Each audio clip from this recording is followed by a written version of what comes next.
Lepofsky. I'm chair of the Accessibility for Ontarians with Disabilities Act Alliance, a nonpartisan coalition that advocates for accessibility across the province. I have the privilege of having a grand total of 4 minutes and 35 seconds left, and a track record of never sticking to time limits. But when my time is up, please just hold up a sign.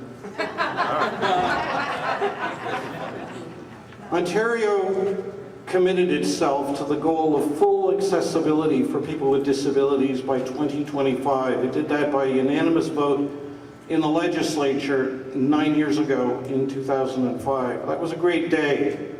We've made some progress since then, but sadly we are not on schedule for full accessibility by 2025. We are behind schedule, and there's no plan to get us back onto schedule on the public agenda yet. That's got to change. As part of our problem, the City of Toronto is not fully accessible and is not on schedule for itself becoming fully accessible to people with a physical or mental or sensory disability by 2025. Nor is there a plan to get us there yet, but we need one. Every day that we wait, we fall further behind. We are getting more and more members of our society are acquiring disability because our population is aging, and as you get older, you acquire disabilities. Ultimately, everyone gets one. We are the minority of everyone. It is phenomenal that the tremendous community organizations who sponsored today's event have put in the effort to bring us all together. We are indebted to them. It is tremendous that we have the candidates here to hear our questions and to address our concerns. Let me just take 2 minutes to offer a few that we look forward to hearing the candidates address. Since we are not on schedule for full accessibility, we need our next mayor to show strong leadership by committing themselves to that goal and by leading an effort by the city to develop a practical action plan to get us to that goal on time.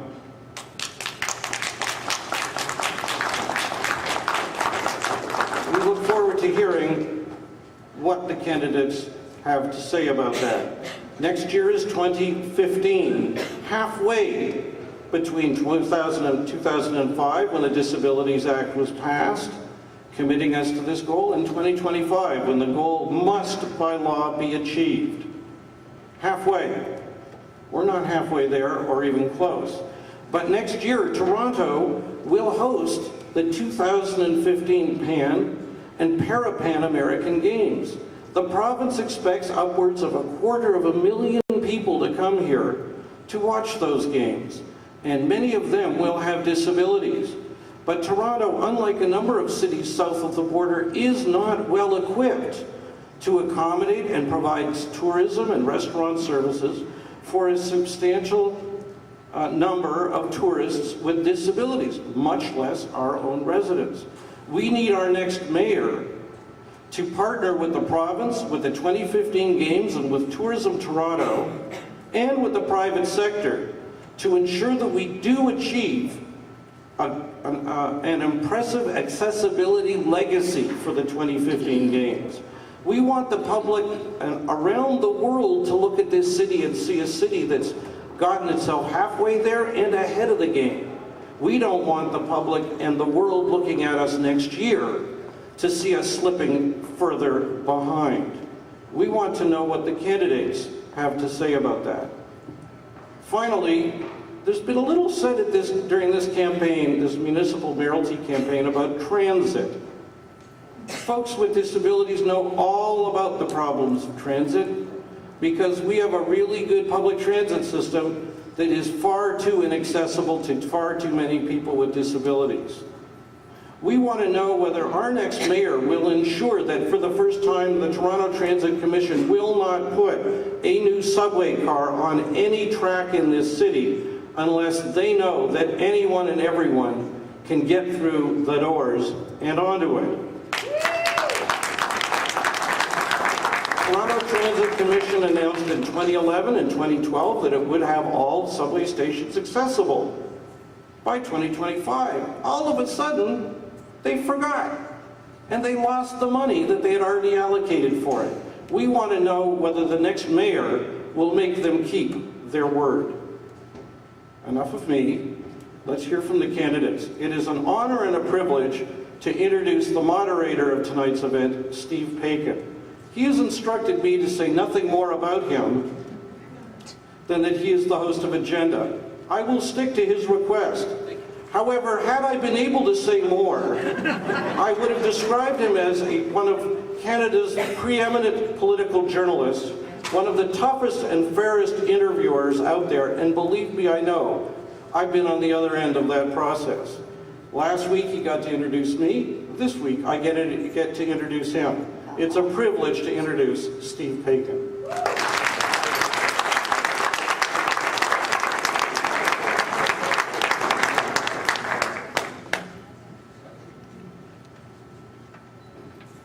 Thank you.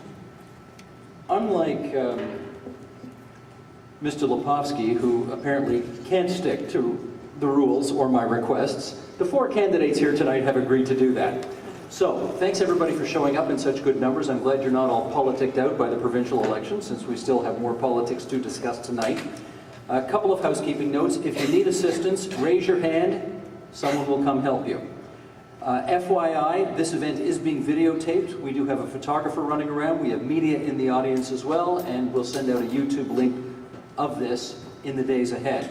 If you're going to be tweeting during tonight's discussion, the hashtag that the organizers would like you to use is disability debate. All one word, hashtag disability debate, and that way people who were unable to get here tonight can follow what's going on.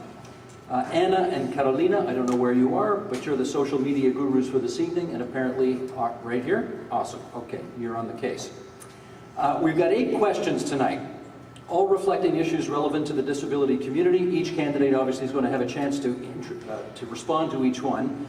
Around 10 to 8, we're going to give each candidate a minute each to make closing statements. They're going to make opening statements in just a second. To the candidates, we should say that Jose and Linda, where are you two? Right there. You're the timers. When the yellow card goes up, that means 10 seconds to go. When the red card goes up, that means time's up and I interrupt.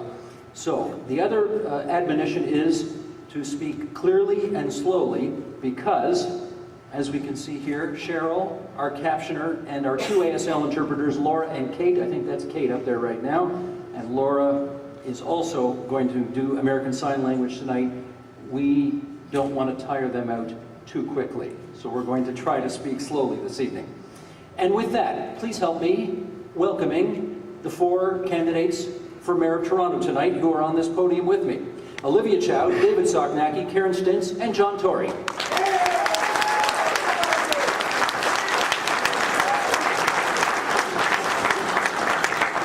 Some of you may know this, there are actually 60 people running for Mayor of Toronto right now, and obviously the stage can't accommodate them all.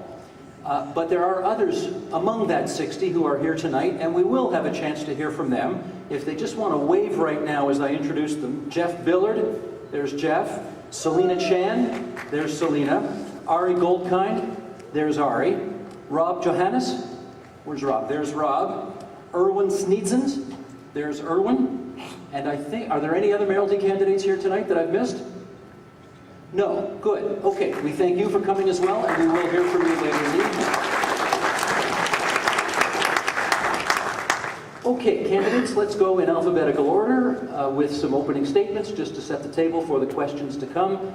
And again, in alphabetical order, let's start. Olivia Chow, the microphone is yours for a minute. I salute the March of Dimes and the Community Living Toronto for hosting this forum and challenging us to ensure that our city is open and accessible to everyone. I'm inspired in this by Philip E. Layton, Jack's great-grandfather, a blind composer and an activist who led a campaign for disability pensions in Canada.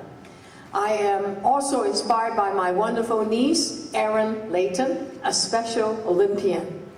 That's why I have talked about traffic safety and pedestrian safety in my campaign, and about equality and inclusiveness. These issues will always be close to my heart, and I am determined to help build a better city for all, and all people that call it home. Thank you. Thank you, Olivia Chow. David Soknacki. Thank you very much, Steve, and thank you to the March of Dimes for hosting this evening tonight. Also like to recognize that looking after our most vulnerable is job number one for elected officials and our society, so it's absolutely critically important. My background is as budget chair for 3 budgets in this city, where I realized it was important that it's not just dollars and cents, but it's people's lives that are so important. And I believe that tonight the debate will reflect the importance that we send in looking after people's lives and prioritizing the things that are so important to all of us in the city as we make this great society. I want to devote a couple of moments in speaking about the first thing that I announced when I announced my candidacy for the light rail transit, because how important that is for accessibility, for affordability, and for making this city a better city for all of us. I look forward to discussing the other issues of interest to the disabilities community, and look forward to the rest of the debate. Thank you, David. Karen Stintz. Thank you very much. And I want to give a special thanks to David Lepofsky, because not only is he a community leader, he is a resident in the community that I represent. And he has helped keep the TTC honest for the 11 years that I have been on council and the 4 years that I've been a commissioner. And he will continue to represent you and your interests to make sure that the TTC is an accessible service. And I learned firsthand when I was on the advisory committee for accessible transit.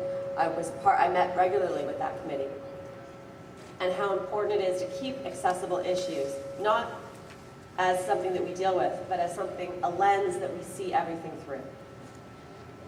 Because no matter what we're offering in terms of city services, whether it's transit, services, accessibility at City Hall throughout our city, disability issues, they're not issues, they're a lens. And in order to open up the city and to make it accessible to all, that's how we need to view. And that's what I want to do with you tonight. Thank you, Karen. And John Tory. Thank you to Community Living and to the March of Dimes. I look forward to discussing these issues. They're issues that I have been involved in literally for decades with organizations ranging from Easter Seals, Canadian Paraplegic Association, Unity for Autism, Community Living itself. And the one that I saved to last to mention was Rick Hansen and his Wheels in Motion, because twice he had me involved in spending quite a bit of time in a wheelchair trying to perform basic daily tasks. And I probably learned as much from those experiences as from any others about simple things like pushing myself up a ramp, or trying to get inside a washroom, or trying to pack a bag of groceries when you were sitting down in a chair.